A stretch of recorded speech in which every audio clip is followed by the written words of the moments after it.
behalf of the APS board, I'd like to welcome you all to the September meeting of the Appalachian Pastel Society. You will be able to ask questions through the chat box, and if you would please help me monitor those questions, use all caps. So today we are thrilled to have Jen Evenhus as our presenting artist. Most of us are familiar with Jen's exuberant use of color and her bold, impressionistic style. The pastel world's highest honors have been bestowed on Jen. She's a member of the APS Master Circle. She's a master pastelist in the Pastel Society of America, and she received Best in Show this year at the National Pastel Exhibit. Jen's stunning art has been featured in the Pastel Journal and the American Artist, and in the publications is how I first became attracted to Jen's work. Just seeing those beautiful glossy photos of her artwork were so inspiring.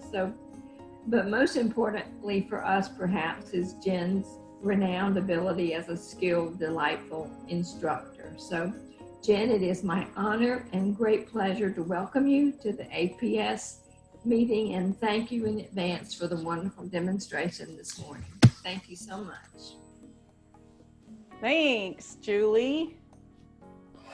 And thank you all for being here this morning. For me, doing demos or workshops, the first 5 minutes is always my toughest. Nervous and excited. And so once I start talking, then I'll relax and we'll get into the demo, and you can put your questions in the chat, and do make sure to ask questions if you have them, anywhere from, okay, what color was that? Or, okay, why are you using a stick? This is what I'm talking. The beauty of imperfection and how that came about. I've always painted impressionistically, very loose. But about 6 or 7 years ago, I did a painting or two, and it just seemed like something shifted. My work got a little bit messier. I painted with more abandon. And then I'm looking at it and thinking, you know what? How beautiful are these paintings that I've been doing? They are totally imperfect. And I use a lot of negative painting. So what I do, first of all, is I do the underpaintings. I usually use UArt paper. And I found that the 400 grit is my favorite. And because I don't like the cream color, when you have just a solid cream color, it tends to kind of come through in little spots. And so I started doing underpaintings, and you can see that this underpainting, I just did this last night. It is pretty ugly, but you may find that the ugly underpaintings create wonderful, wonderful finished pieces. And so if you are underpainting and you get some really ugly sheets, don't worry about it, use them. So from there, about 6 or 7 years ago, like I was saying, just started doing that kind of style, and I was so happy because I finally found my style. And usually your style finds you, because if you go looking for it, you're not going to probably find it. The harder you try, the worse it gets, right? It's like, oh, this is not right, or you're painting like somebody else, but not like yourself. So my style found me, and I coined it as the beauty of imperfection. So that's what I've been using for quite a while now. Talking about underpaintings, the question was, why do I use mineral spirits instead of alcohol, right? Really, there is very little difference. I have mineral spirits in my studio because I'm an oil painter as well. And I've used alcohol before, and alcohol is just fine. It dries really fast. The mineral spirits takes just a little longer to dry. If you do a sheet this big, takes maybe half an hour, 45 minutes to dry.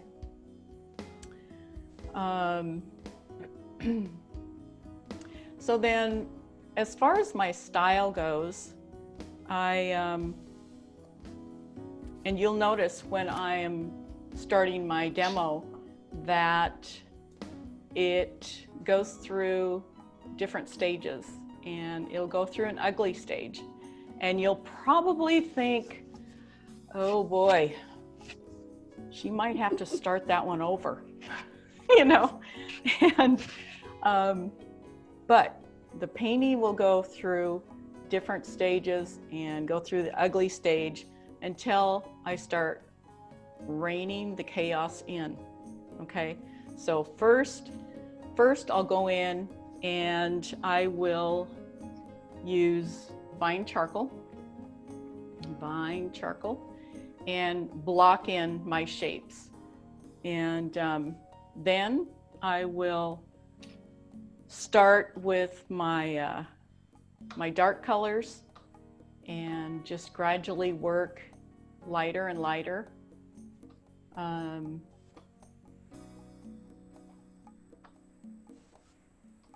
Okay. Any questions now?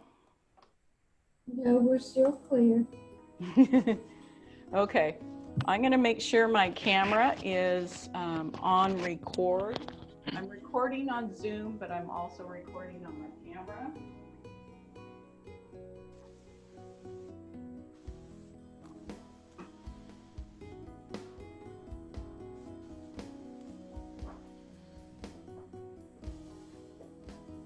There we go. I have these little notes here that remind me, are you recording? Yes, I'm recording. Okay, does everyone know to get off the grid and go directly to Jen as the primary? I think she spotlighted herself, so she should be the primary. Yeah, I had to do that physically, and now she is the primary. So. Oh, did you have to do it yourself? Yeah. There's a box where you can choose how many thumbnails you see as well. If you take it down to one, it hides all of that. And you can go full screen if you click the little square box. Thank you, Chris.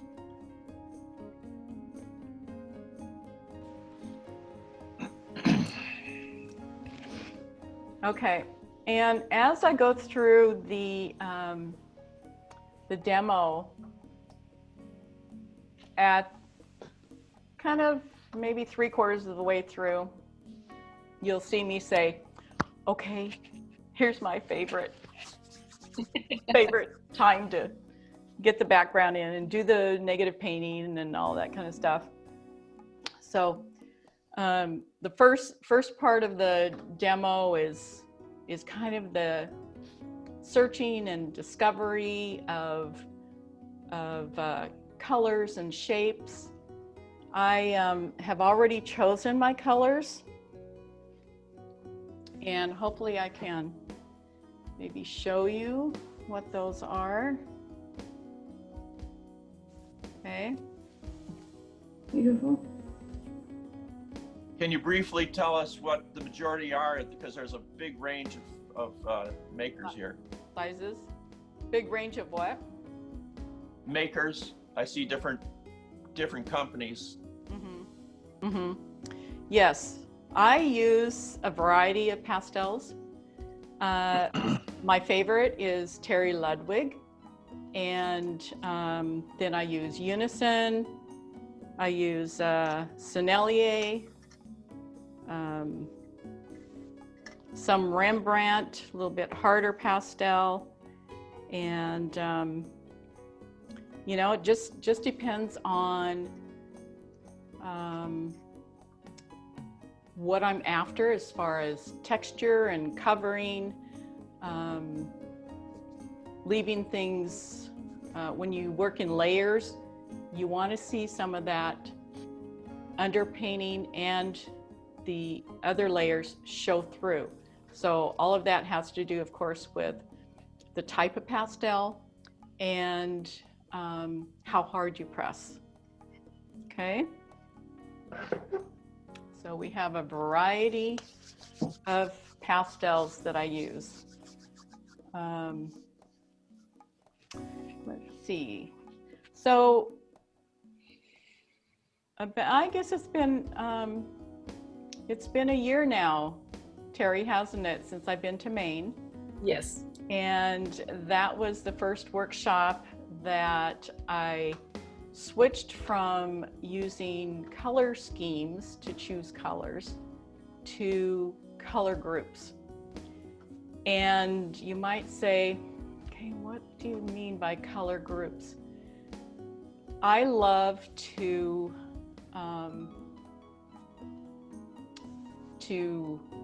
scan through Pinterest. You guys know what Pinterest is? Pinterest.com. If you're not on Pinterest.com, you need to get an account and go feast your eyes. Literally anything you can think of. Photographs of places, people, things, horseback riding, and paintings. So many different paintings, types of paintings. And so one day I was on Pinterest and I saw this bunch of different photographs of color groups. And it was by a company. This gal started this company where she gathers colors that match photographs of nature or whatever, old trucks. And I'll show you an example of color groups. We're going to be using these in our workshop this afternoon. So here's some color groups right here. So she would use the photograph and list color groups. They're kind of like paint swatches, right? And so instead of using color schemes, which I've been using for as long as I've been teaching, I decided to start using color groups and give the students one color group to paint a painting. And I'll tell you what, the students had a blast. And so I've kind of started doing that in my own work.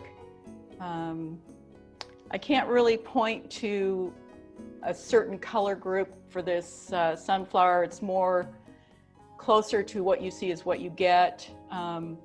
But I wanted to share that with you because it's just something fun. Let me see if I can find, I think it's designseeds.com is her website. And I believe last time I looked at it, it's been quite a while, she allows you to use the color groups, color blocks, but she also does ask for a donation if you use it like on a regular basis. So there we go for the color. So we'll be talking a little bit about obviously color, shapes, line, space, a lot about negative painting to actually create your shapes. And so do we have, oh, thanks, Terry Lynn. She wrote that in the chat about color groups and Pinterest. Nice. Okay. Any other questions? So we talk about color, and one thing that I like to tell my students, you've seen artists, excuse me, you've seen artists who have lots and lots of colors to use, right? But I like to encourage my students to keep it simple, right? Don't use too many colors in your painting. Remember, less is more. I always like to say that less is more. So hopefully with this demo, I'm going to show you how to have fun, get messy, and you might even see where I might scrub off an area if I don't like it, and then I fix it. That we can do very easily with pastels. I like to use, I always keep an old dish towel. Can you tell we live on a ranch? I use an old dish towel draped across my arm here, and for two things. Whenever I am working with my pastels, I'll pick up a stick and I'll clean it, okay, before I make that stroke. It's just an automatic thing, and it keeps your work clean and you don't get muddy, okay? And then I also use it for wiping something off, or if you take it like this and turn it, you can make textures with it. And you'll see me do that every once in a while. Okay? I am going to turn on my fan. Let me know if that fan is too noisy, but I've got some hefty lights here and they're getting hot. Jen, you have a question about mounting your paper to board before you paint? Okay. You know, because I use this UArt paper, most of the time I do not mount my paper to the board, as in gluing it or anything, right? This is just taped to foam cord.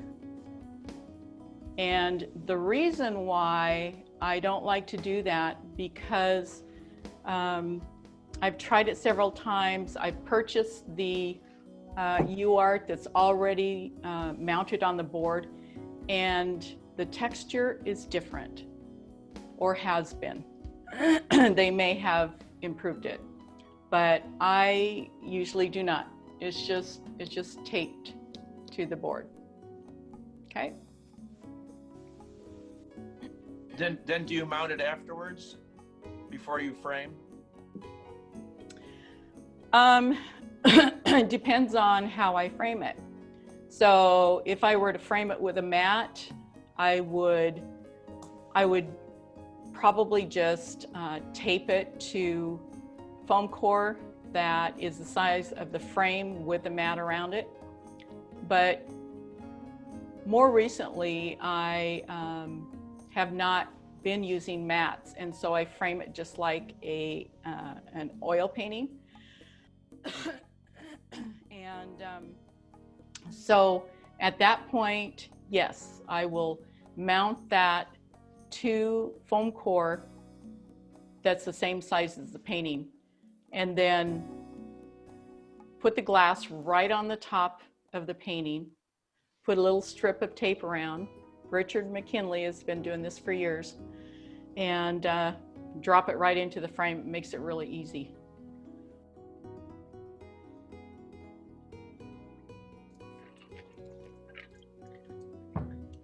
Okay. Well, we only have an hour left, you guys. Now, I like to work fast, so we might be done before an hour, but let's see what happens. Put on my trusty apron. Yep, good, it's below my microphone.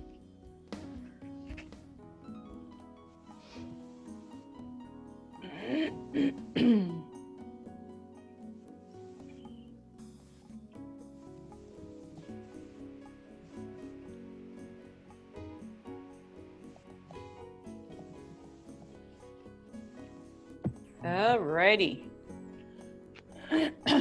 That's recording. This is recording. And so I am going to switch, maybe. There we go. This is my close-up view. Here is my reference photo.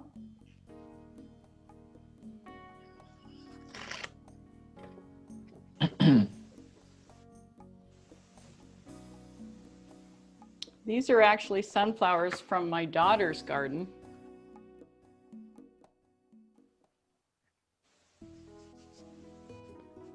And because I knew that I was going to demo that particular thing, some of you may have seen this already. I've already done a couple of paintings testing colors and layout sizes. Well, you can see that this one is a lot longer than these. So these are 6 by 12. This is 10 by, I think, 22. So the ratio is a little bit longer than these were. I'm hoping to have a little bit more space to pull those sunflowers out.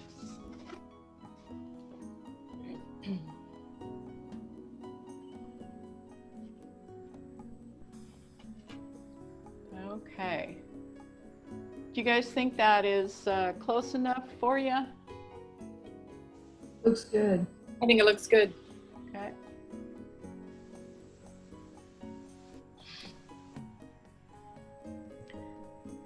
Now, how many of you use Vine charcoal? I do. Yep. Lots. It's great just because you can rub it right off, right? And then once you start putting your pastel on it, it just basically disappears.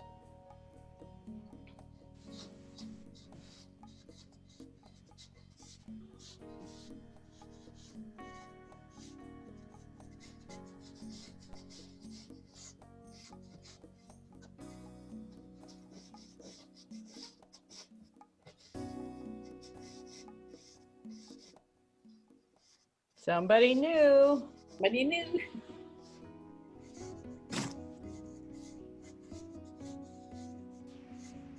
In this stage, you guys, you can be pretty messy, right?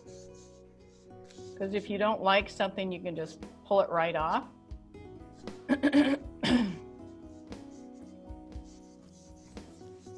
I'm just doing a block in here, finding where these different shapes are going to be.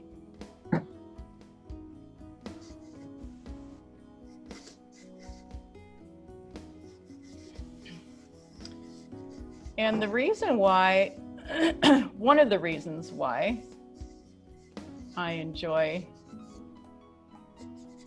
being messy and chaotic is to find those happy little accidents.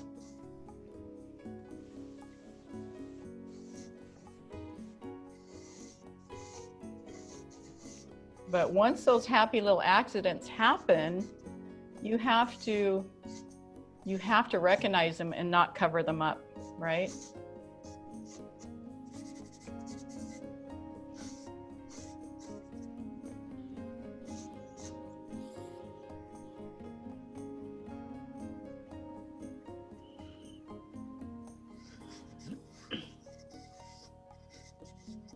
So you'll see as I'm painting the leaves that they look really, really chaotic.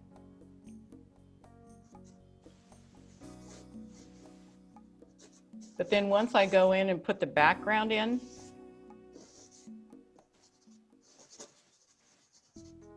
the leaves start appearing.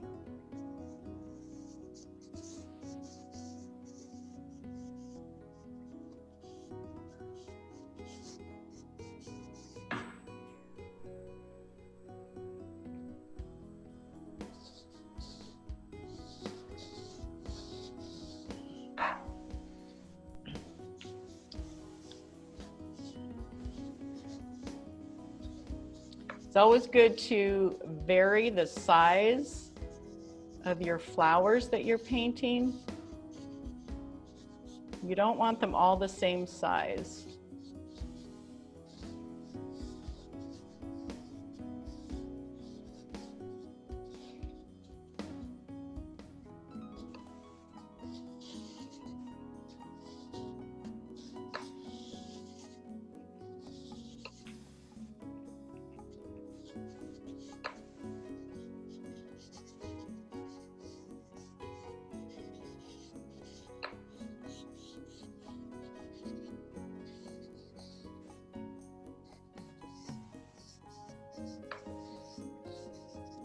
Yeah, I like the format of this a little bit better than the other ones. It just gives it more reach of this sunflower going out.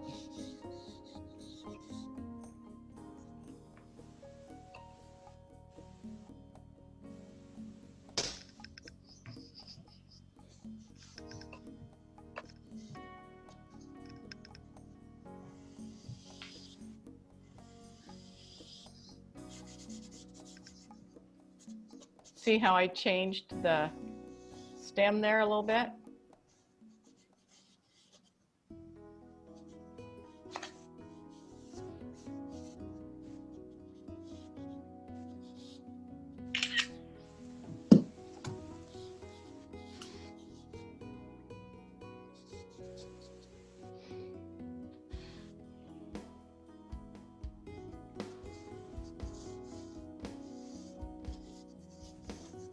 I'm always thinking about my composition here. Composition is king. Composition for me is number one. If you don't have a good composition for your painting, no matter how well it's painted, it's going to be off, okay? It's not going to be right. So work on the composition, number one for me.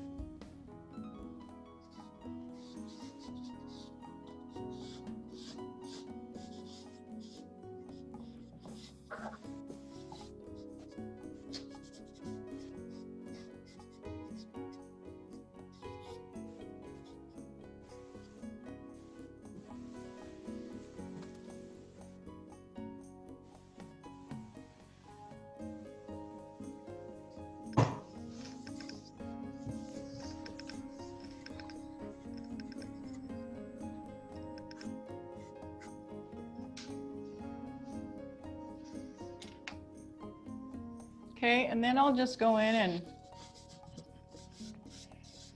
maybe add a few darks here to kind of give me a roadmap of what I'm doing. Can everyone still hear me? Yes. Yes. It's like I'm waiting for you guys to talk, but you're all muted. So how can you talk?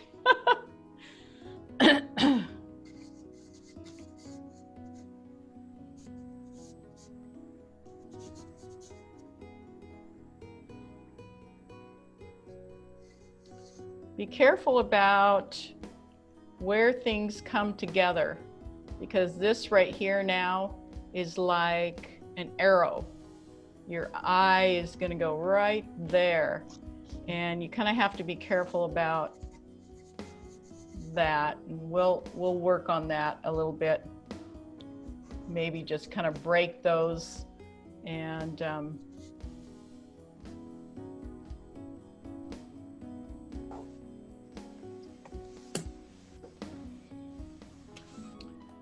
okay.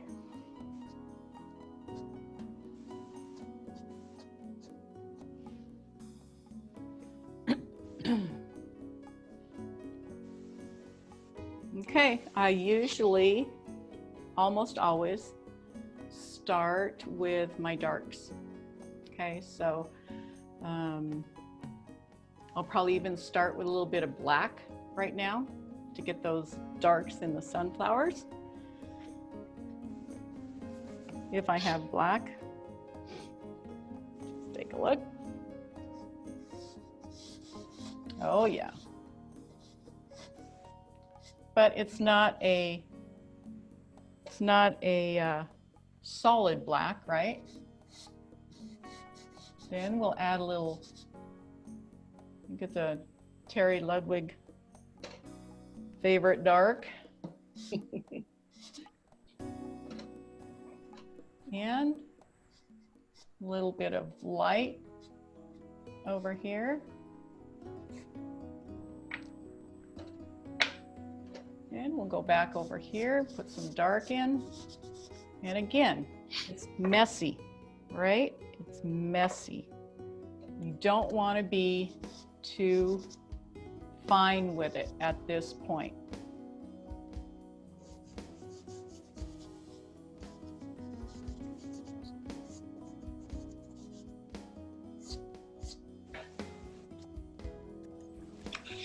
Yay, somebody else. How many do we have already? 48. 48, wow. Awesome. Okay, I'm putting a little dark in the leaves. And again, as you pull your pastel around, you're creating shapes. See, that already says leaf. I am a leaf. Up here, put another little dark area there. Here as well.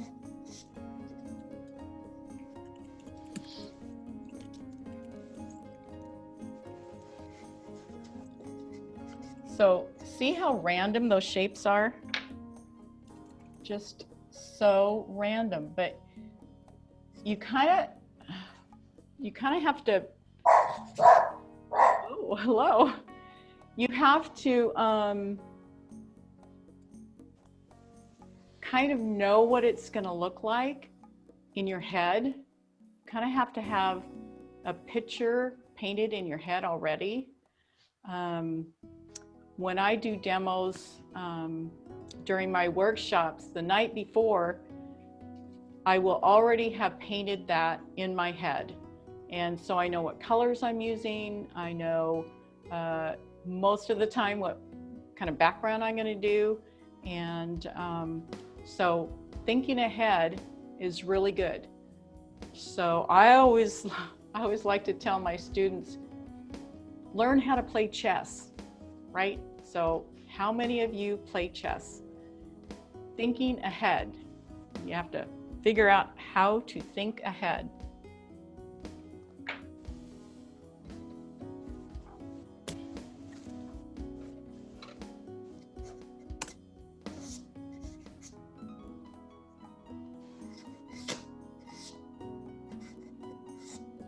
So some of these marks I'm making are pressing hard, and some of them are very lightly pressed in.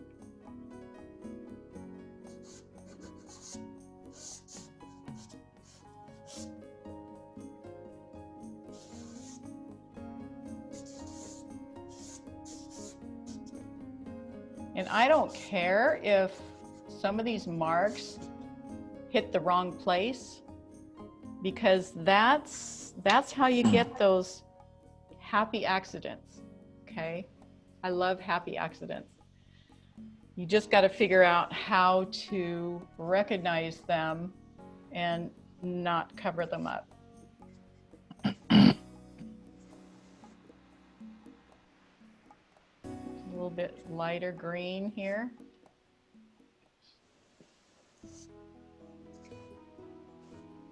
Brand new Terry Ludwig. Woo-hoo-hoo. I know, right? I mean, it's like, You've been to the candy store. I did go to the candy store. I couldn't resist.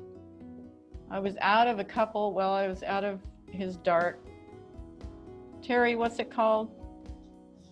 The eggplant? Eggplant. I can never remember that word, eggplant.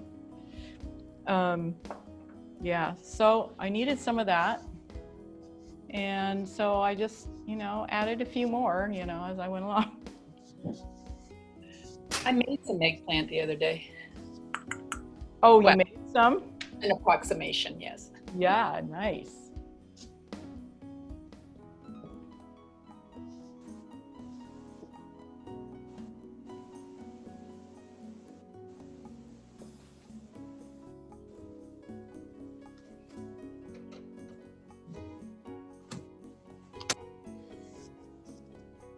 Do we have any other questions as we're going through, or not yet?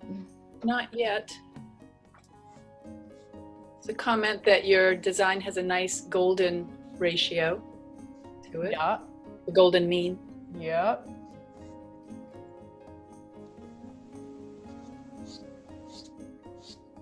I shared the link to Richard McKinley's blog through HRes Network that talks about the passepartout framing, Oh, yeah.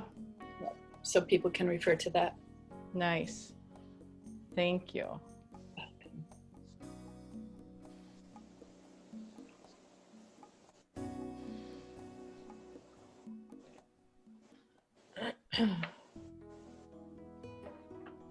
I'm looking for one more green. It's pretty light. Too dark.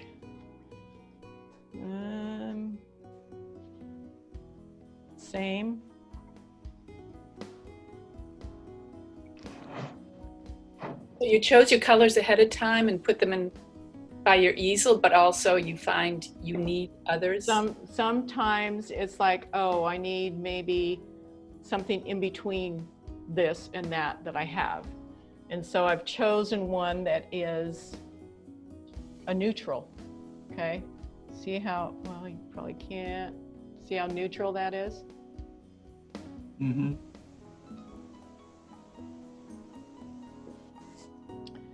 If you guys do not normally use neutrals,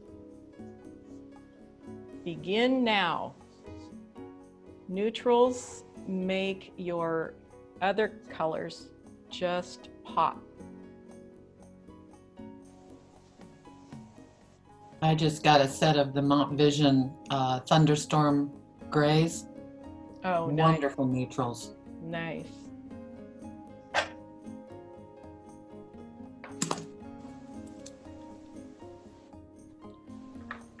Okay, I know you guys are just waiting with bated breath for me to start putting this color on here, right? What, that's not color? This bright color. Oh, okay. Ooh, that's gorgeous.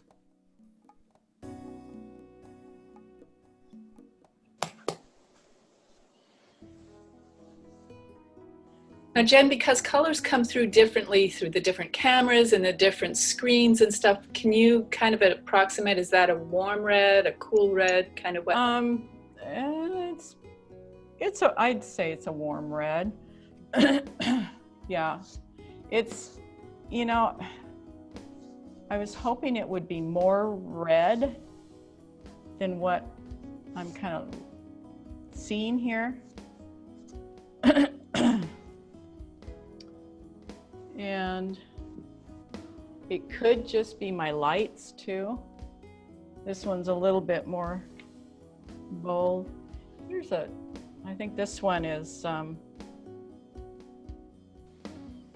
And somebody has a Kathy Hutchinson's would like to ask you, did you choose the underpainting to suit the subject matter, or is it just a random underpainting?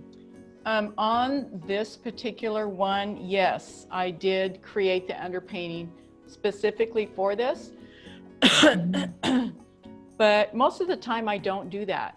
Most of the time when I go to a workshop, I have probably 15 sheets underpainted with different colors.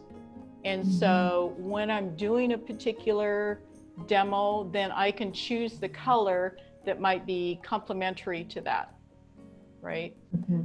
Or darker or lighter or whatever. So, but yeah, this particular one, I did create that just for this. And there's an additional question about the underpainting in regarding to how you choose your colors.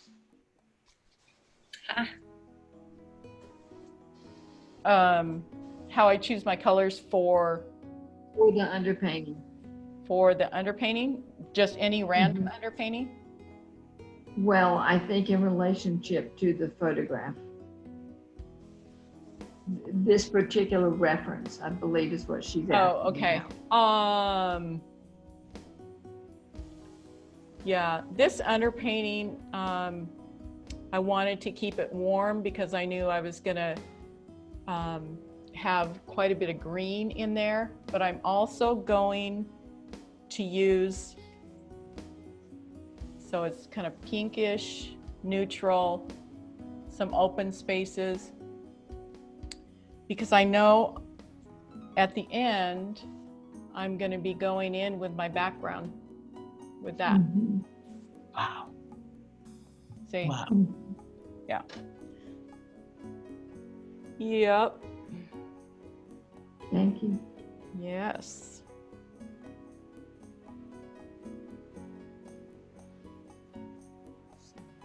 So you can see how loose and messy I can be with these petals on the flowers, because I am going to go back in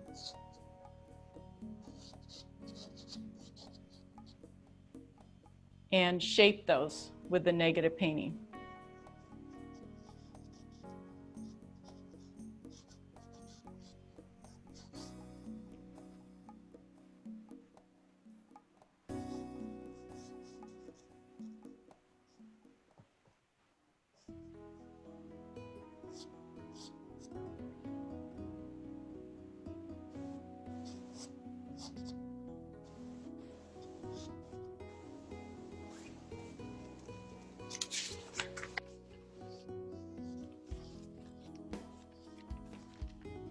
Oh, here's some bright color, you guys.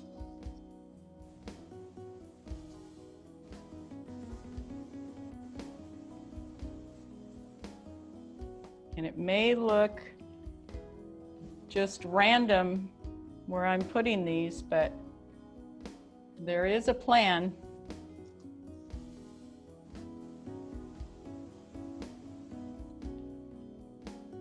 Question whether you spray fixative during the process at all?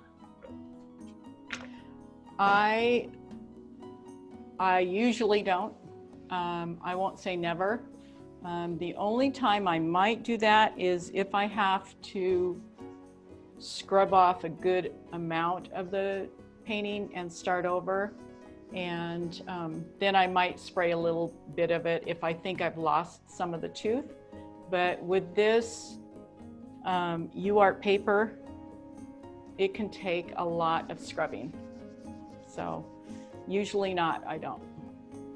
I know some artists use that as part of their process to get a certain look, but I usually do not. If you do use it, do you have a preference of what type you use? Oh, I couldn't tell you. Okay. It's okay. I don't know where it is. Like I said, don't usually use it.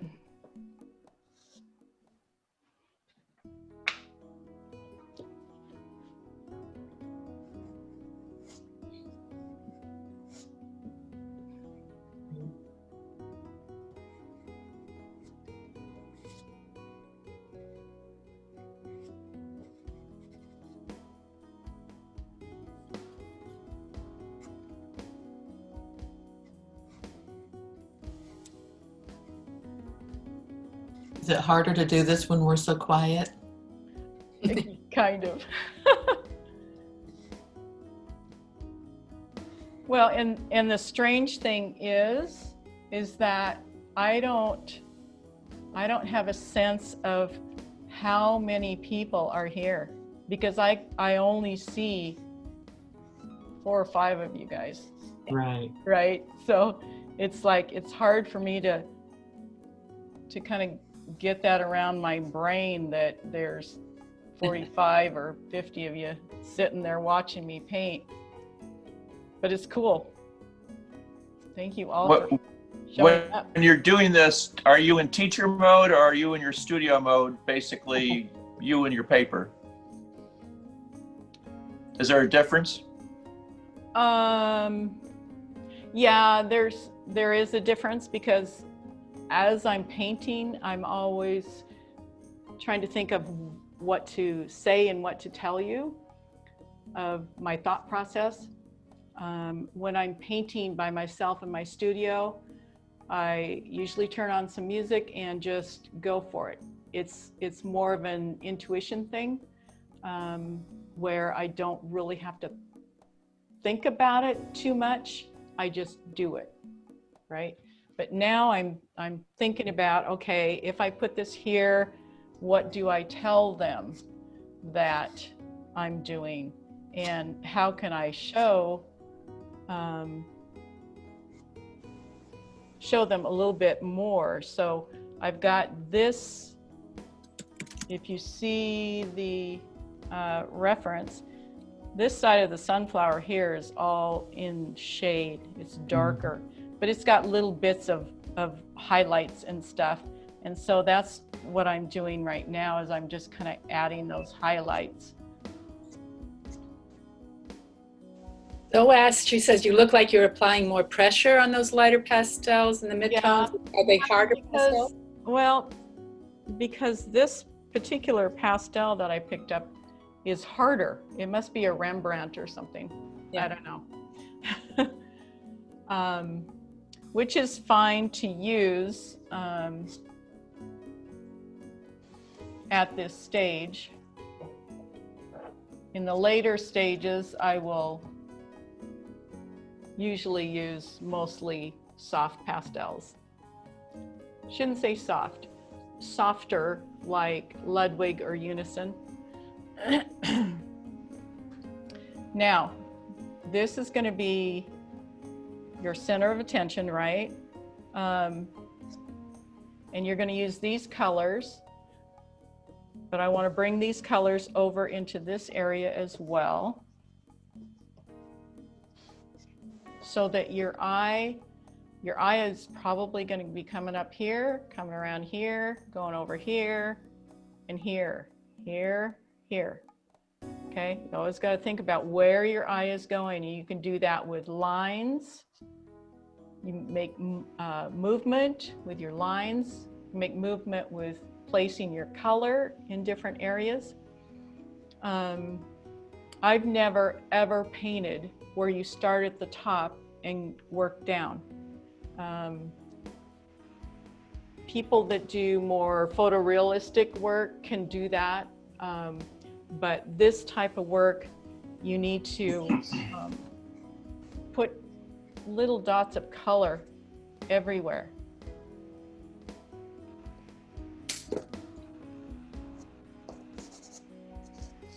And then, of course, you have to think about edges. When you have sharp edges, it draws the eye.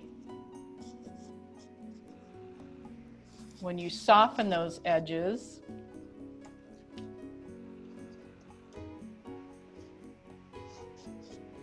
the eye might stop and visit for a little bit and then move on.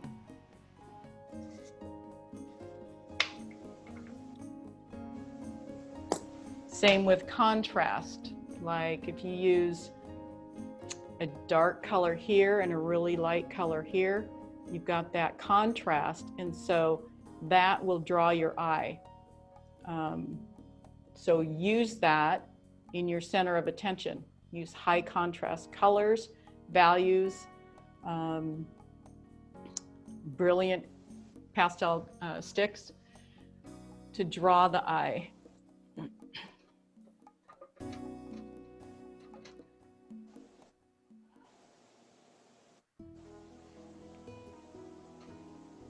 Okay, how are we doing on time? We're almost at 11:30.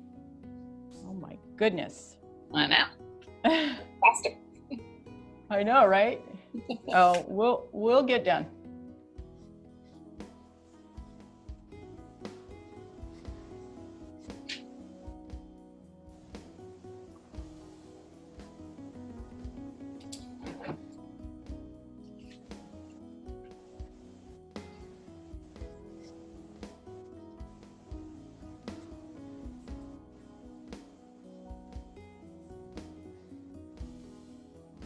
When I do this with my finger, people always ask me about that. When I do that with my finger, I'm just holding the place. I'm looking here and I'm looking at my reference so that I can go right back to what I was questioning myself about.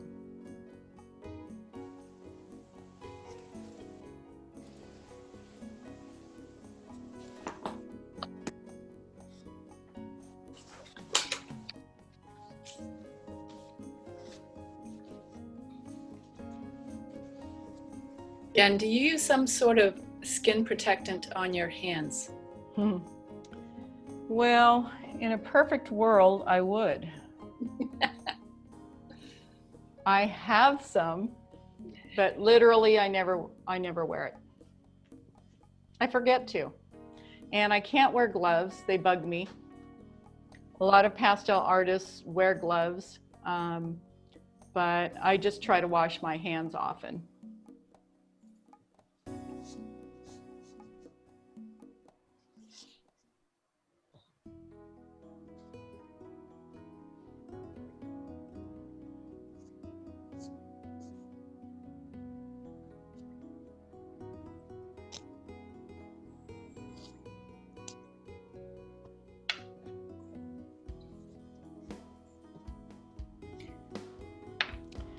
These stems are fun, and they don't always have to be green, right? Add a little bit of purple.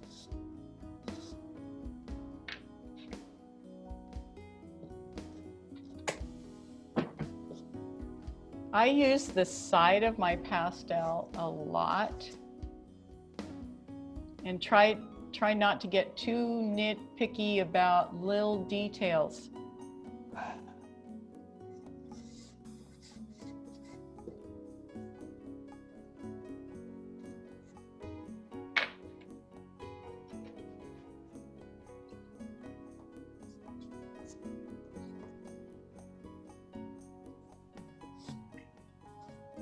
You mentioned painting it in your head ahead of time.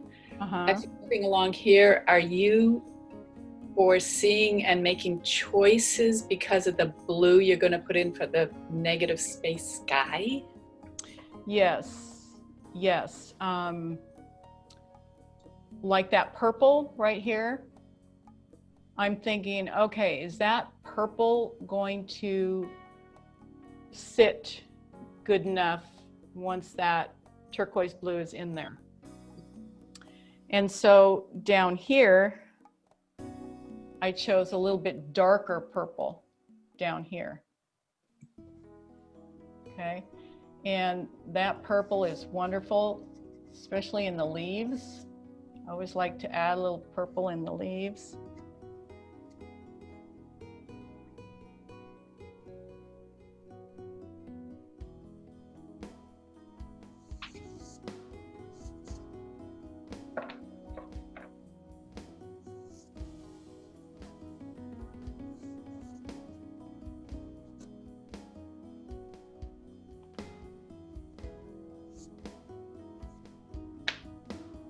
I added a random leaf there that was not in the reference photo.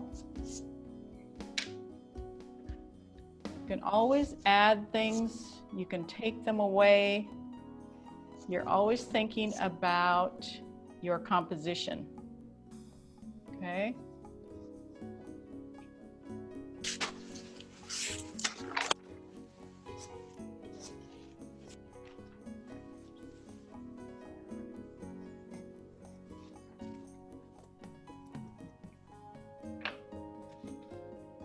You're calling this loose, but compared to some of your paintings, this is pretty realistic. Yeah, I tend to get pretty abstract sometimes, don't I? Uh-huh. Love your use of color. Thanks.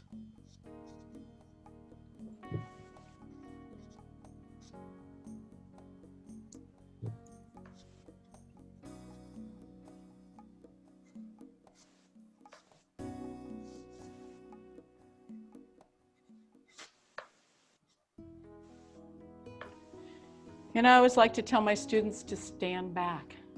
So I'm going to stand back.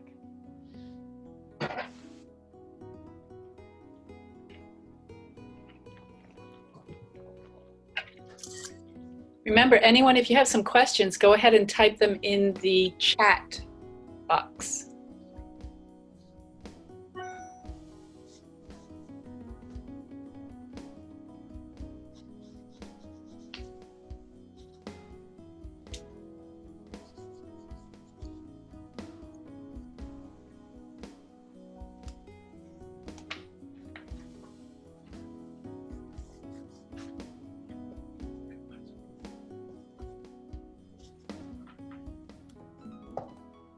It's almost as though your finger is getting a close-up view of the painting when you do that.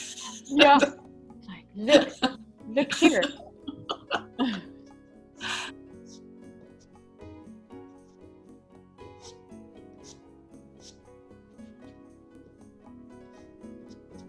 I don't want these two sunflowers to overshadow this sunflower here. So just something to keep in mind, that this is the star of the show.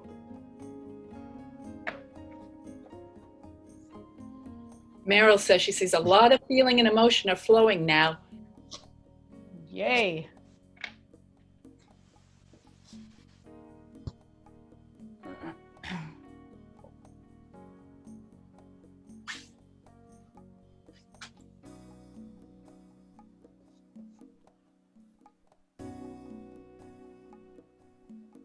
I'm just looking at possibilities over here of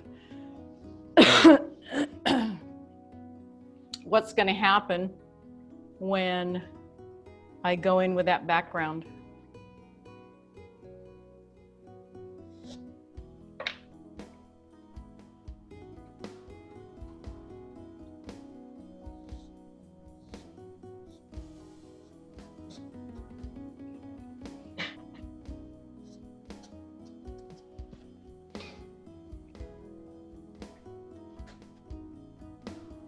And like I said, the negative painting is the most fun part of this process.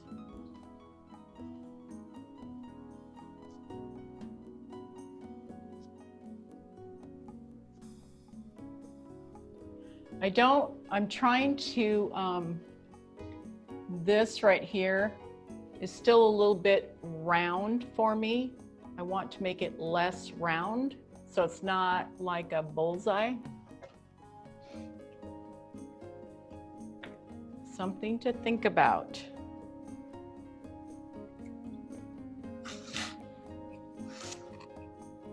That helped a little bit.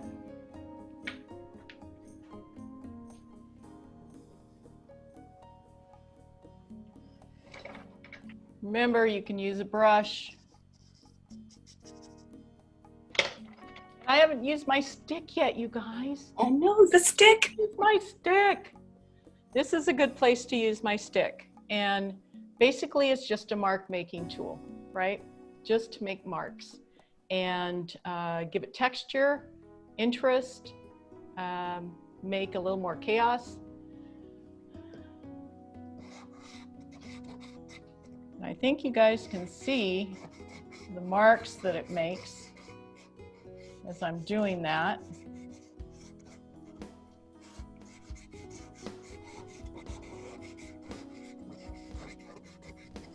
Stick is wonderful for leaves. And it also puts a little indentation in the paper when you press hard. And so then when you go over it with another pastel, it'll skip those marks. What's the backstory on the stick? You know, Is it your stick or stick? Is it a shtick?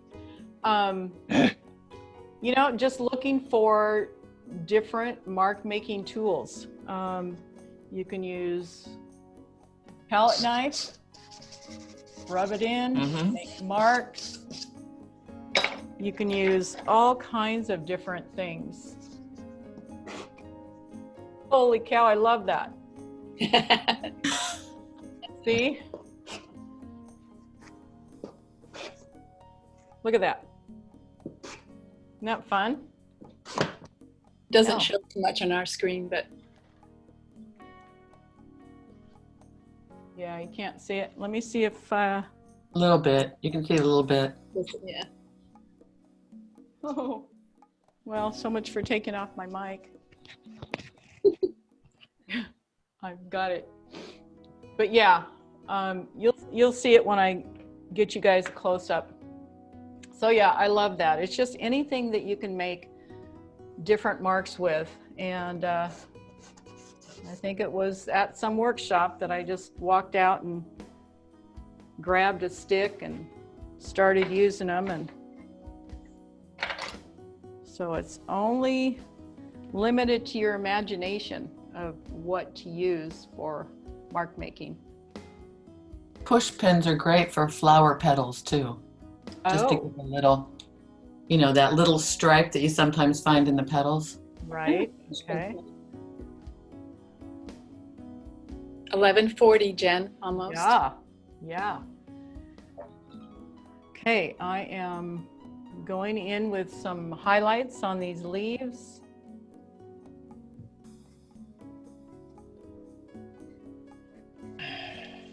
Ooh.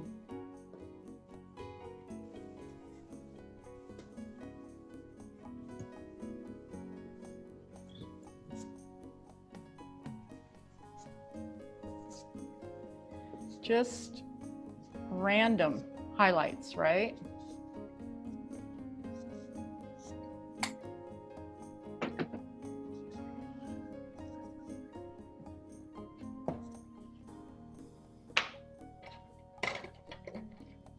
I don't love that I did right there, so I'm just gonna adjust it just a little bit.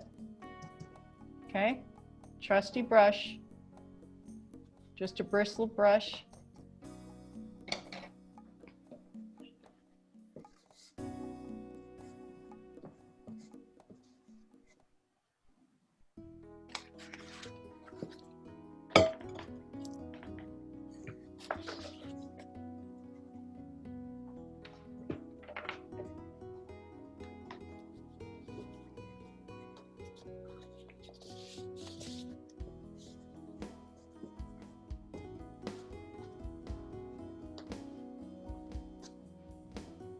Do you ever use those silicone paint movers? Oh yeah. Last, not this spring, but last spring, 2019, I started painting with oil and cold wax. And ton of fun there. And so yeah, I got quite a few of those silicone things, and you can use those here. Some of them aren't quite stiff enough to really get in there and move the pastel around on this paper.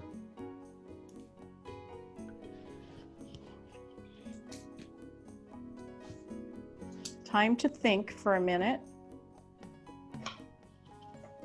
So what I'm doing here is I am basically just looking at the entire piece and seeing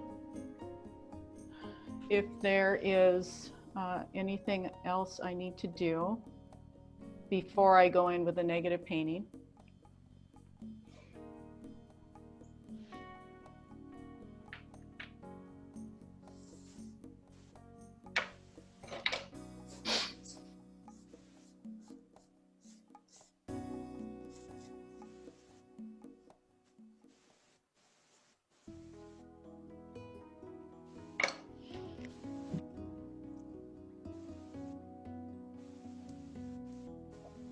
I think I just need to put on a few more highlights.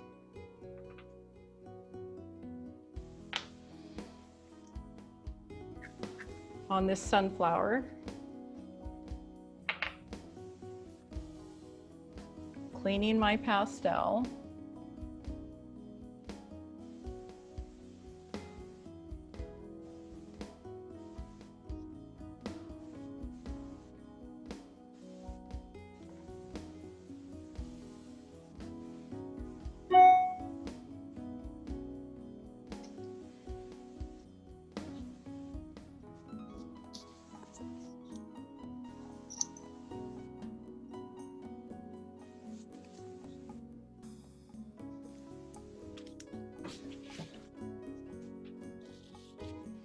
We just broke 50 participants. Woohoo! Welcome, everybody.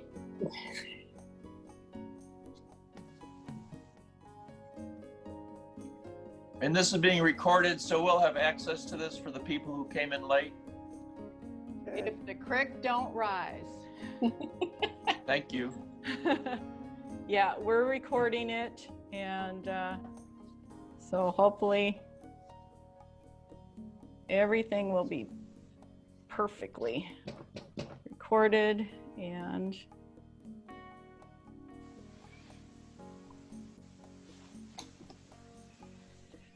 okay, see those few extra highlights there?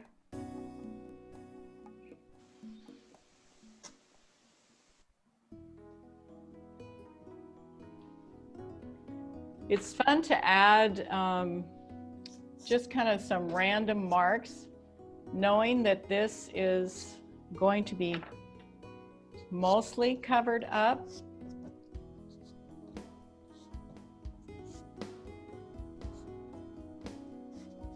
It gives it a little bit of energy.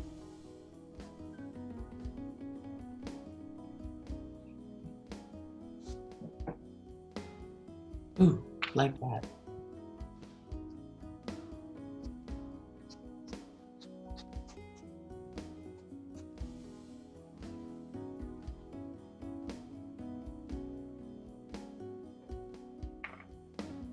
I find the less is more concept one of my most difficult things. Yeah, most people do. They get in there and they just start noodling with it, right? Oh yeah. And oh yeah, I do that too sometimes where it's good to go, but I go back and I go, oh, it needs this. Oh, it needs this. Like, no, it doesn't really. It's so hard to learn to edit yourself. Okay, we better get with that background, huh? Okay, you guys, here comes the fun part.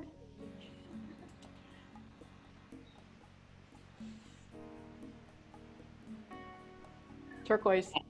Turquoise, good. That's beautiful. Turquoise. There's a wonderful video on YouTube that Jen did with turquoise palm trees. Oh I yeah. love it. Base one, yeah. Yeah. And you guys, a lot of you probably know this trick. The screen to shape your pastel with. Ah, I'm going to get myself a good sharp edge on this. So I'm going to shave 2 sides of it.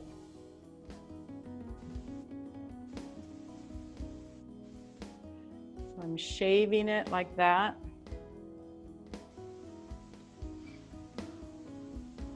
And Terry, maybe you can put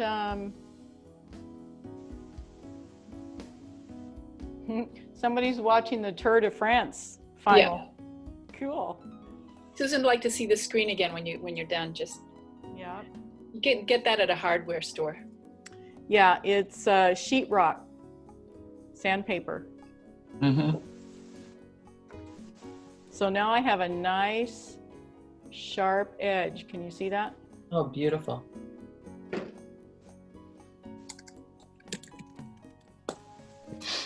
Okay, let's have some fun. Do you keep the dust to use for something else later? You know, I do, but it usually just sits there and waits for me. Send it to me, I'll take care of it. Yeah, I should. Okay, so now when I am in here and I'm doing turquoise, this is where I refine and define those edges of the sunflower.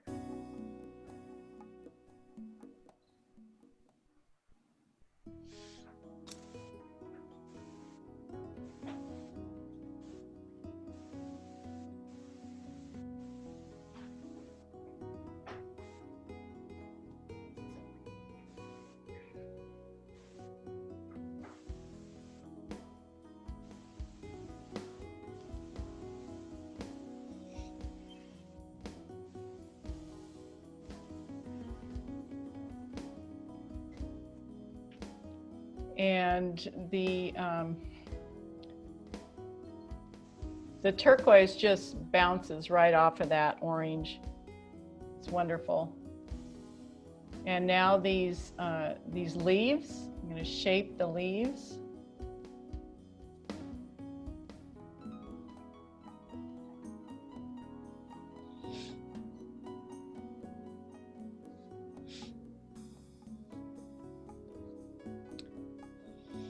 I usually try to leave some of the underpainting showing through.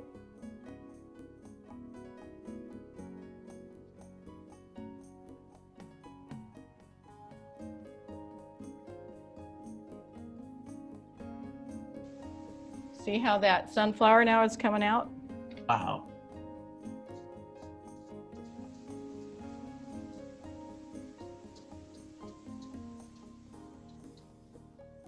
Trusty brush.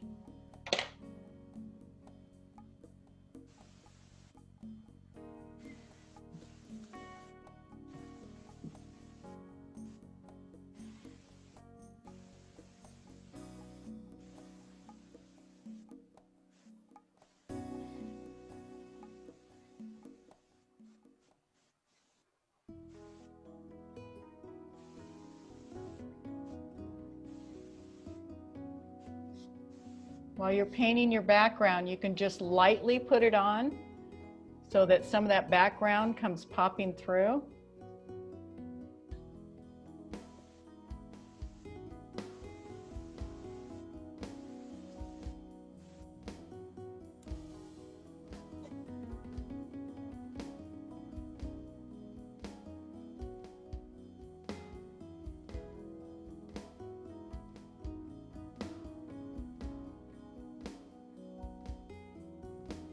Just know you're just creating shapes, right?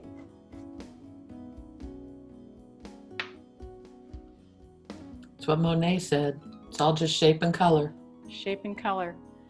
I would never have selected that color, but it's gorgeous. Thanks. Yeah, When one you of stick my to that. favorite color combinations, of course. Turquoise and orange. Yeah. It just, Things.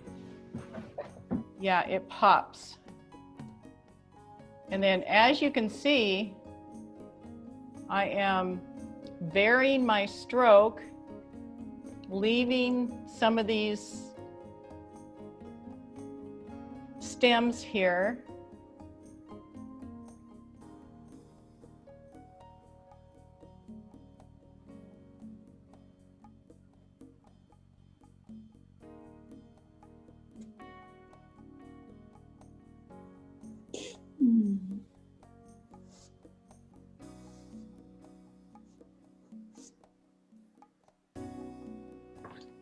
I wanted to leave this little circular leaf in there.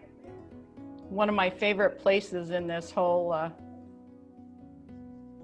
composition. And this is where you get those kind of happy accidents. When you're putting these backgrounds in, you really don't know what kind of shapes you're going to get when you're leaving things. And but you have to recognize those and not cover them up, right? So you're watching how all of this comes. Look at this right here. Can you see that? Mm-hmm.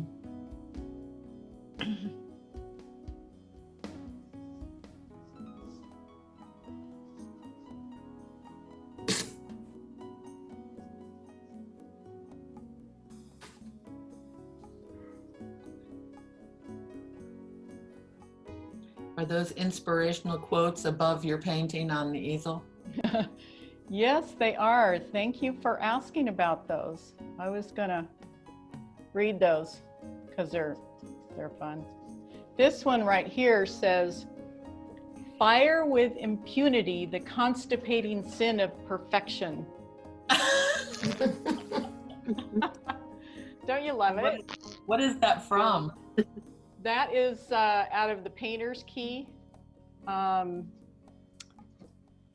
If you guys follow him, I forget the name now, but the Painter's Key, he passed away, but I think his daughter or son is carrying on. He always does these really nice quotes.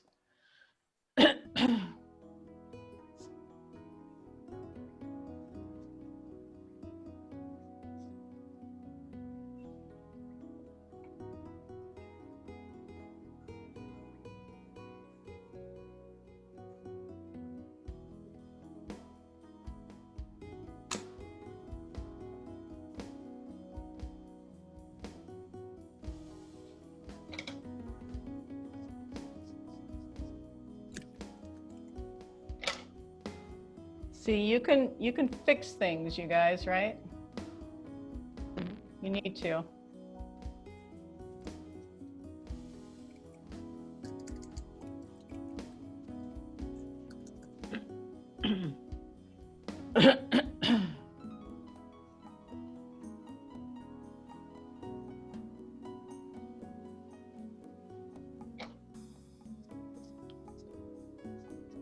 So we don't want to get too fine here, right? So I usually just go in and kind of knock things back a little bit.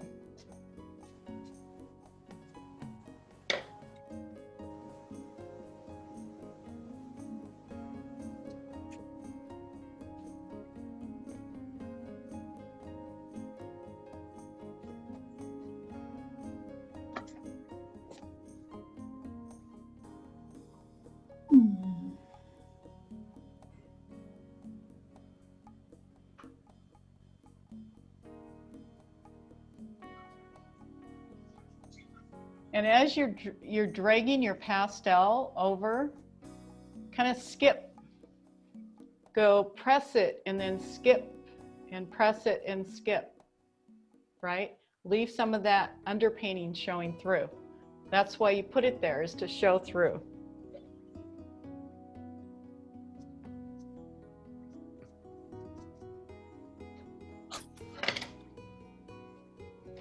And now when I say that, you always have to look back, and I've created a pattern here that I don't love. So I'm just going to get rid of that pattern, because those types of patterns will draw your eye, and you don't want to draw your eye to a certain area.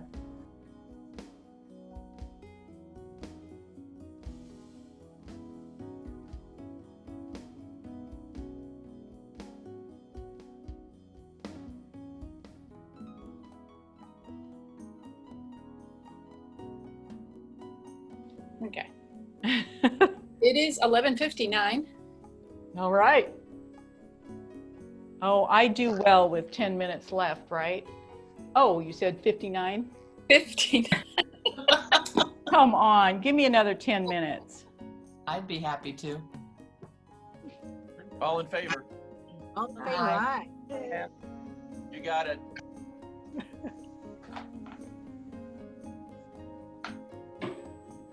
I get busy talking and forget that I'm supposed to be painting. See, and you thought you'd get done early. I know, right?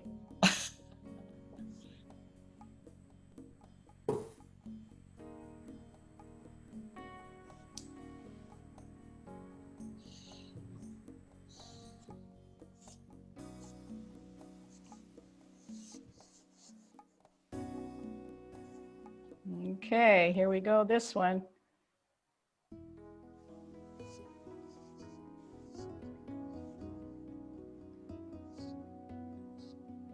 See how it's revealing that flower? Yeah.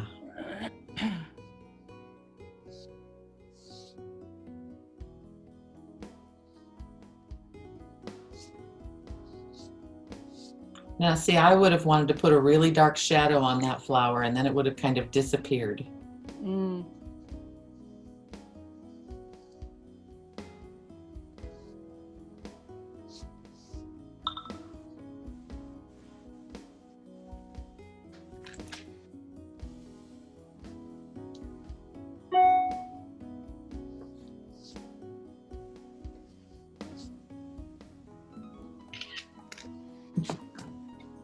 It's not intentional, but you're painting a stained glass window. It's beautiful.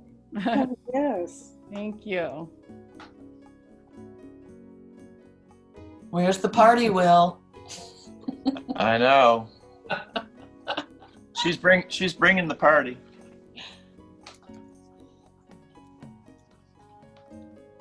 That's one of Will's favorite questions, to see if you're putting too much outside the, what's the word? If you're losing the focus. Thank you, the focal point. Oh, Yeah. true. Yeah, you want to keep these really loose out here. And like this stuff right here, don't fix it, right? Don't fix it. And then this side of this flower is just very, very loose.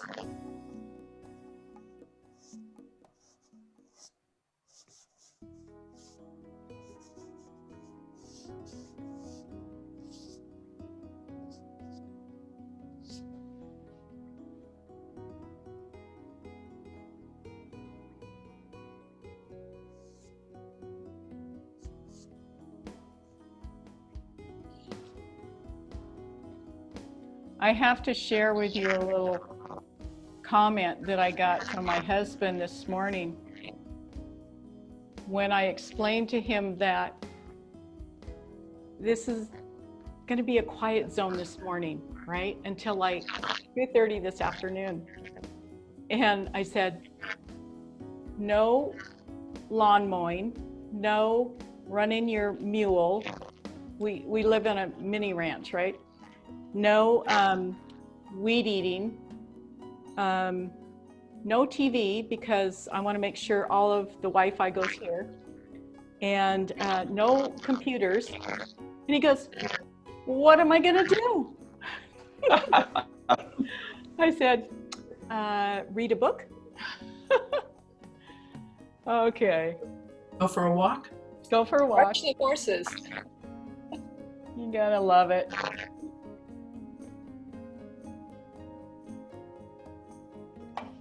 There goes my pastel. That's all the same stick you've been using for that turquoise? Yeah. Yep. And it just broke in two, which is just fine. Oop. Okay, I wanted to put a little dot over here, but I don't like that, so I just take it off. This right here needs a little defining. Mary. Okay, Meryl, we can take that a couple ways, huh? Meryl says he can take a hike. He may take it a little different than we mean it. Okay. I like this, what's happening here. I like this. This needs to go back just a little bit. Like push things back just means make them not so important, right? Just push them back. And to do that, you can take your rag and just kind of dot them like this. Soften those lines a little bit.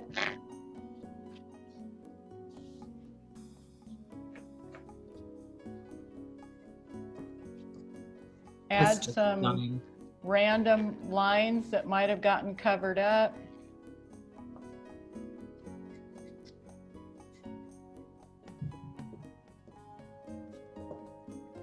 Is that a green you're using? Sorry? Is that a green you're using? It is. It's a dark green. Okay. Thank No, you. you can't come up here, honey. Yeah. No, sweetie. No. Somebody's got a kitty cat. Who you calling sweetie? It's Gracie. She loves to watch videos. She does. Is that her purring? No, I think there's somebody talking in the background. Oh. Oh, but she is purring. Oh, God, please get down. Please don't make us back. Sit down. Sit. Just putting a little more texture on that flower. A few more darks over there. A few more lights. Lori says, maybe a silly question, but how do you organize your pastels and how do you get them back in the same place? In my Box, I would assume. in my box over here. It's a slow process.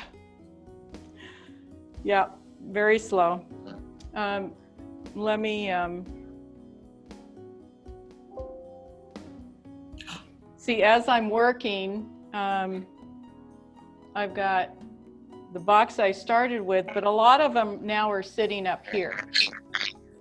They're sitting up here so I can find them again. I won't always use all of the pastels that I put out, right?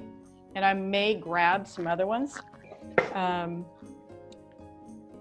But that just happens as you go along. Okay, this guy, I'm still recording, I hope. This guy right here, Off. There you go. this guy right here just needs a little more defining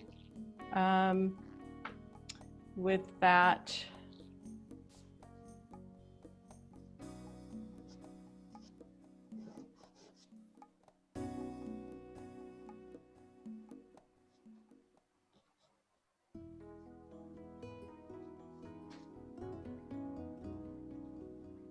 am very much looking forward to the workshop.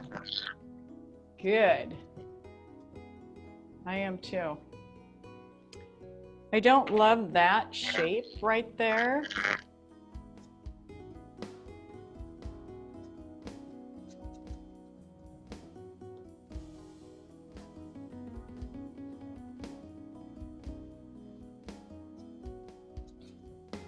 Okay, this particular pastel has got some white on it.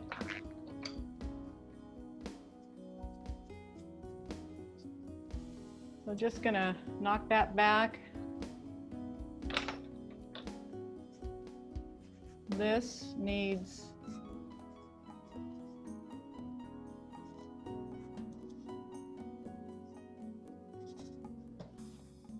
what do you guys think?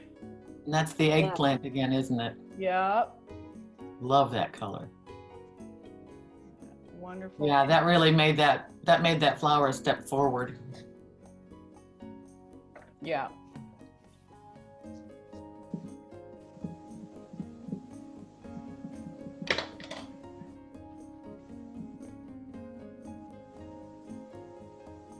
I want to be like you when I grow up. Okay. Where's my...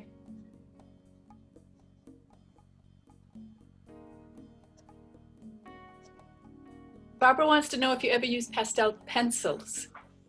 You know, rarely. Sometimes I will if I'm like going a little more abstract. I might use them for texture or whatever, but usually not. Usually I can get the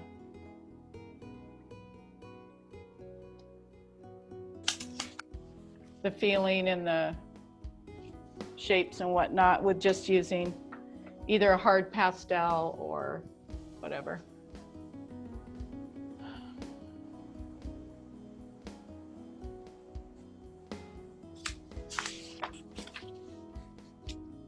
Right now I'm just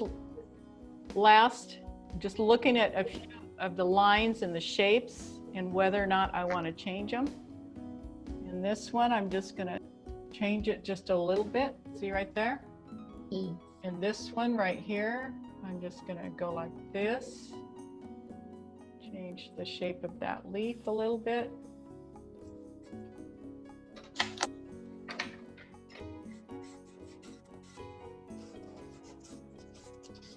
Trusty twig.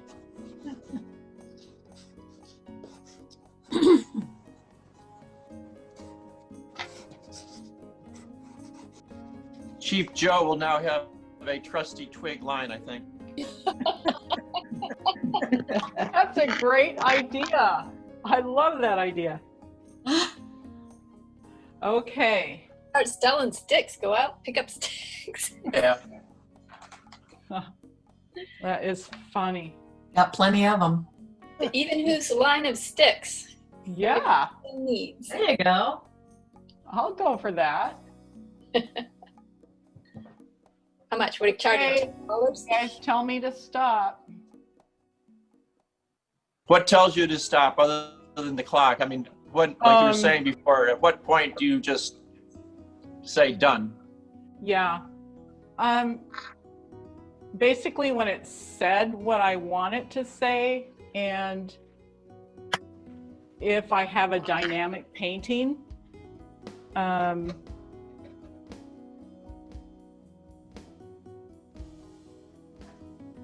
this little shape here needed that.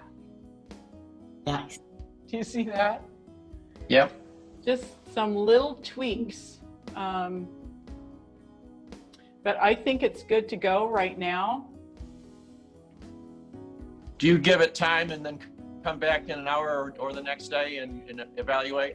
You know, I do sometimes, especially if I'm just working on my own work.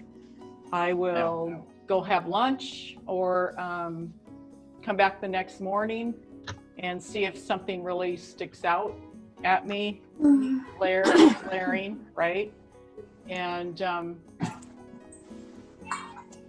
so now my signature. Your signature is very important. I used a couple of different signatures over the years that got closer and closer to what I'm doing now. And if you are still printing your name, take a pastel and a sheet of paper and just practice your signature a different way. You want people to kind of tell what your name is, but not really, right? Your signature has to be art in itself, okay? And then you have to figure out, okay, where do I want my signature to be?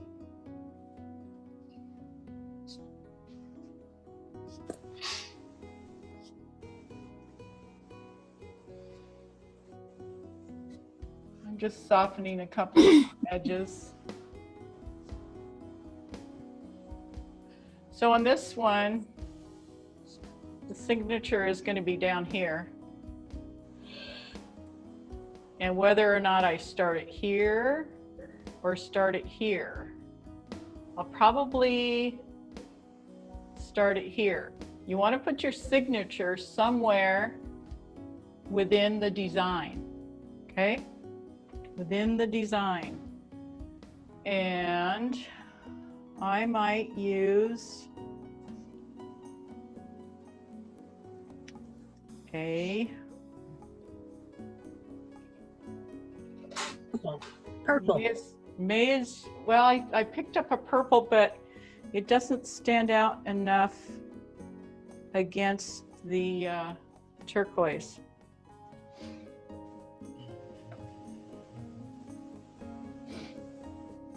So I'm going to go with an orangey brown.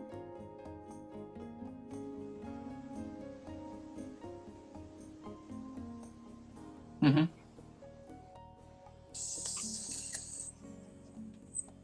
I want people to see it, but I don't want it to be glaring.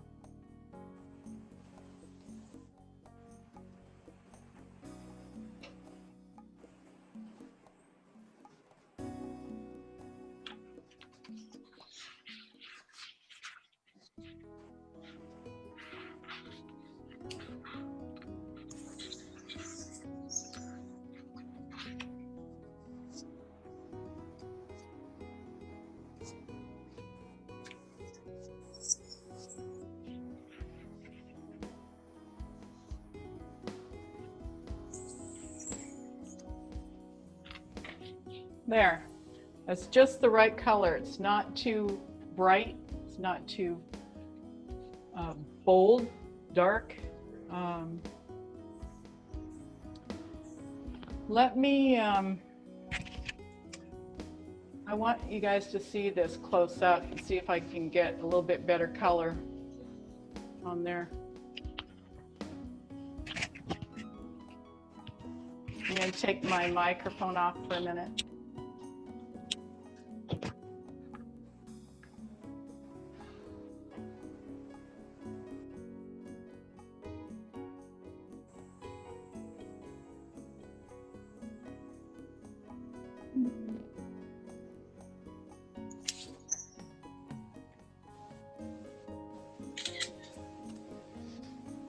Ooh, now you can see those comb marks.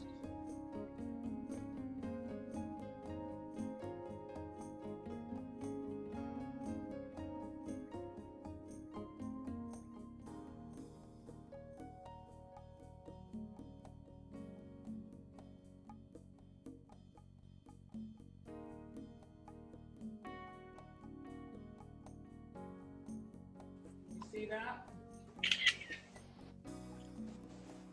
Yeah, you can see those lines from the comb. See right there? And in this area, you can see there's a lot right there. That underpainting peeking through is just That wonderful. underpainting, yeah, you can see a lot of that underpainting. And look at over here. Look at those. Yeah, that comb is really cool, right? I like that. Cool. I do too. I really like that.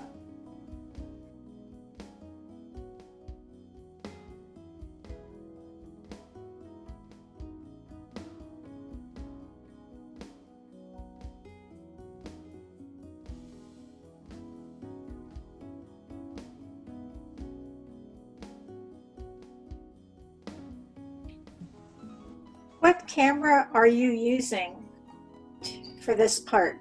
This is the Sony camcorder.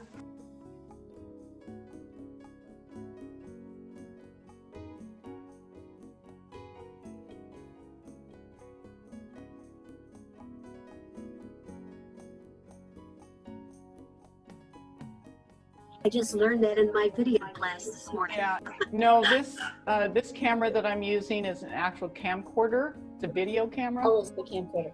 And yeah, I had it on manual focus, so it didn't keep focusing on me when I step in front of it. But yeah, Terry, I did get my new one yesterday, but I'm not using it because I don't want to use something new. But yeah, you can see that pretty good, can't you? Yes. Mm-hmm. Let me see if I can't.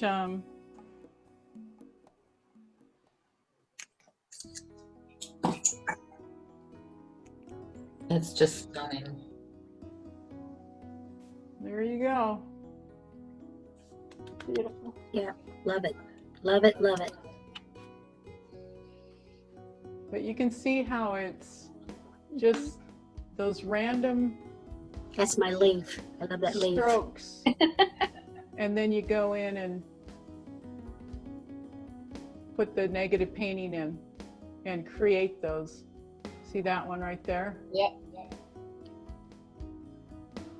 You don't have to be that fine when you're painting with pastel. Thank God. I know. This is so much fun. Jen, thank you so much for a wonderful demo. It was a great morning. Fabulous demo. Yes, Thank you. definitely. Well, thank you, Jen. everybody, for coming and joining me. Do we have any, let me get to the other camera real quick. I love what Kathy Jones says, that it looks like a batik. Oh yeah, it does It remind really me. does. Yeah. Okay. Good chat. Nice. Okay. Any other questions? Type them up now or forever hold your peace. Okay. So Thank you you so much. did, I'm sorry, you did color samples on this before you did it, but not an actual notan? Yeah, she's got, Yeah, the thumbnails. Yeah. Yeah. the sketches down at the bottom on the easel. Those are, There's something different. The landscape. yeah. Something different, and I usually do have my students do thumbnails just to create that muscle memory. You do the same thing over and over again, and it makes it a lot easier when you dive in and use color. And I have to force myself to do that in my studio by myself. And this is why, is because I've been painting for over 40 years and I do all that in my head. And so, but that's not to say that I don't ever do it. I do it, and I really enjoy the thumbnails because it forces you to look at different options of the composition. And sometimes you come up with things that you wouldn't normally think to do. And that's why thumbnails are so important. Practice, practice, practice, right? So, yeah. Okay. Awesome. Thank you. And Julie, thank you for putting this together. Yeah, I appreciate Julie. that, you and your team. Thanks so much, Julie. My And thank you pleasure. everybody for coming. I really appreciate it. And this went so smooth. I'm excited. And hopefully you guys will get into your studio today and get some painting done. So. Thank you, Jen. Have a nice Jen. break.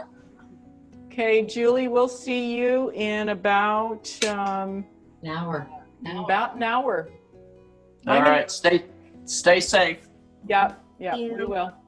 I'm gonna go have some. Thank you, Jen. Okay, we'll see you guys. Bye-bye. Bye-bye. Bye.